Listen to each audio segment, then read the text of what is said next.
Hi, little babies. It's Dr. Mady. How you doing today? Another late night here on Lake Erie.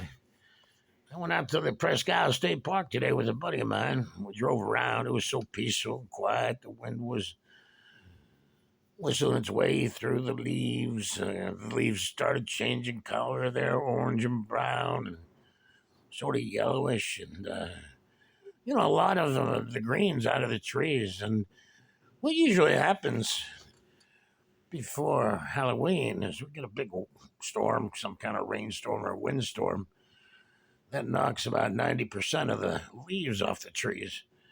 But nothing's predicted immediately, so we'll have to check the forecast on a daily basis and see what's up.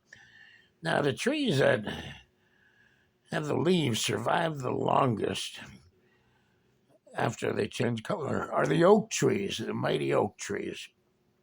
Oak trees are fantastic. If you ever have furniture made of oak, you know how heavy duty and durable it is. Weighs a ton too, so moving it around is no easy job. But I had a friend of mine. She had two giant oak trees growing right in front of her house, and they were about 60 years old. And these things were tall and straight and strong as anybody could imagine. But they also presented a danger to her. They're so close to the house, man. If either one of them keeled over in a big storm, sometimes a wind will uproot a giant tree like that. Next thing you know, crash down on the house. Everything's destroyed. But she has no inkling of any threat, so she just sort of lives with it every day and day in and day out. Now, there's got to be somebody who could make a ton of money off of chopping down two giant oak trees and taking it down to the lumber mill. I mean, it's got to be valuable wood. And these trees are so straight and so tall that there's got to be, hundreds of board feet of lumber in these two trees. But, that's all I know about that. So we had a nice ride around Presque Isle State Park, walked to the channel where Presque Isle Bay connects with Lake Erie.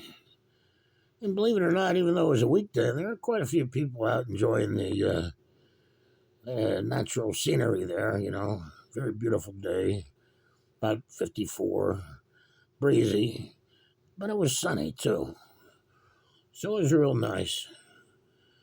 Now, in this previous video, I talked about the military spec ops Monkey Works that I watch, and he is telling us, his viewers on his YouTube channel, that the U.S. is flying hundreds of thousands of Middle Easterners here to the U.S. Hundreds of thousands. They put them in special camps down in the Midwest, Louisiana, Texas out of Fort Bliss, big holding center there, up in Nebraska, Kansas. And it's very concerning because, you don't hear this on the mainstream media. You don't hear jack shit on the mainstream media. Today they had an insurrection down at the Capitol Rotunda where these pro-Palestinian protesters went into, go ape shit and, went haywire. And a lot of them got arrested. Now, I'd like to know what kind of sentences these guys are going to get because it was led by that Rashidi Taibi babe on the squad. I forget her name. She's not important to me. She's an anti-American lout. And she's a real bellyacre. Everything in America is so bad and evil and wrong that, I like it when she calls the non-believers infidels. You're an infidel. I like that word. It sort of goes with, deplorable. Deplorable infidel. Infidel deplorable. That's pretty funny, actually, when you think about it. Anyway, yeah, I'm a deplorable infidel. But anyway, Mil Spec Ops, Monkey Works, tracks these planes all over the world. and he knows what kind of planes they are, what kind of cargo they're carrying. He calls the president's plane flashbang. And they tracked him to and from Israel and back. I mean, Biden only stayed overnight. I mean, nobody wants to listen to his crap.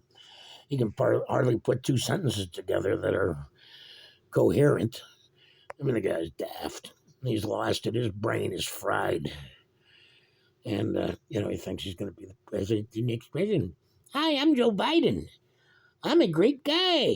And you should vote for me because I'll be the best president you ever had. Joe, dream on.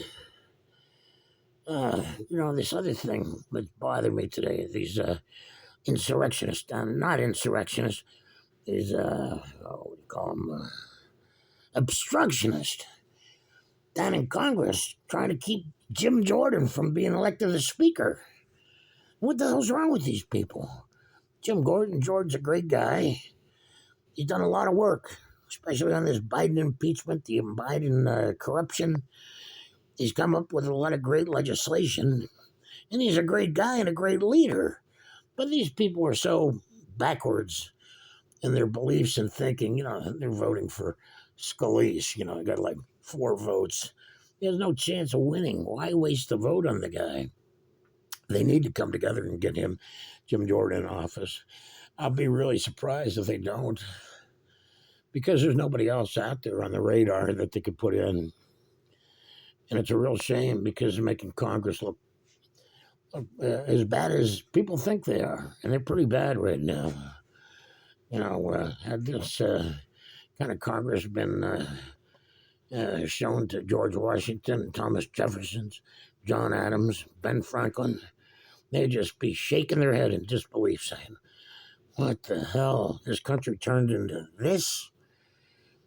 And they'd be praying for our souls. We better be praying for our souls, too, because we got these idiots running things. And, it's terrible.